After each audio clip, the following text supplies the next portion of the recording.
Run to Heaven, tome 1. Premier tome d'un manga, j'avoue, j'en tenais pas mal de bien, qui est un manga français, donc Run to Heaven. On va suivre l'histoire de Fi, qui est un peu la fille là qui court, qui est une petite fille dans... Enfin, faudrait que j'explique peut-être un peu le contexte, parce qu'on est dans un monde un peu en guerre. Alors, je sais plus si on nous dit exactement le nom de l'île, mais c'est une petite île, je crois, franco-japonaise, quasiment, on nous explique, enfin japonaise, mais qui était reprise par les Français, parce qu'elle était en guerre, et du coup, elle est protégée par les Américains. Un peu compliqué, mais en gros, c'est, on va dire, une île un peu mêlée à la guerre. Là, la guerre est un petit peu en pause parce qu'il y a des Jeux Olympiques qui se passent durant cette période, donc c'est un peu en pause, dans un moment un peu plus de paix. Bon, il y a quand même quelques soldats qui veillent un peu tout ça, en essayant que ça déborde pas trop et que l'ordre aussi continue à rester sur l'île. Et moi, je suis Fi qui est ici, qui est une fille qui, pareil, reçoit des petites brimades un peu lorsqu'elle est à l'école parce que sa mère est au gradé au milieu militaire, mais elle a pas forcément très bonne réputation non plus.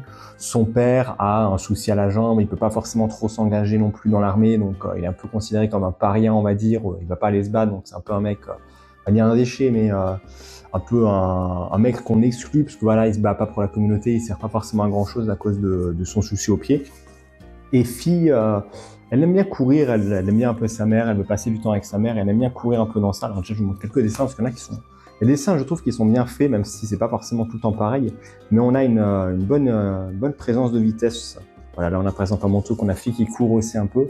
Et du coup, voilà, présente un peu cette partie fil en aiguille. Fi va se sentir, va aider à participer à la fête du sport, la fête du sport de son lycée, qui est en gros des petites courses d'athlétisme et tout ça.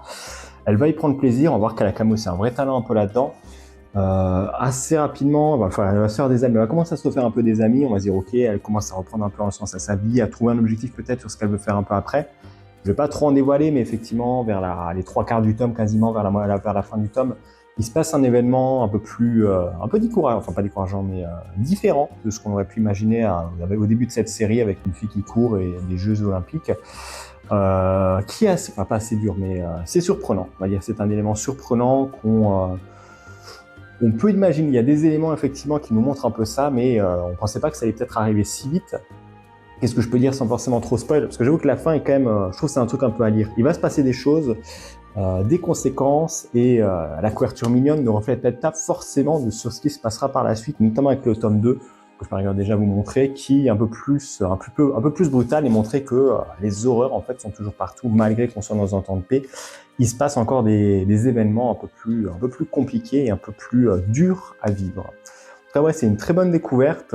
J'avoue que je suis surpris de voir un peu la fin, la suite et ce que ça va proposer.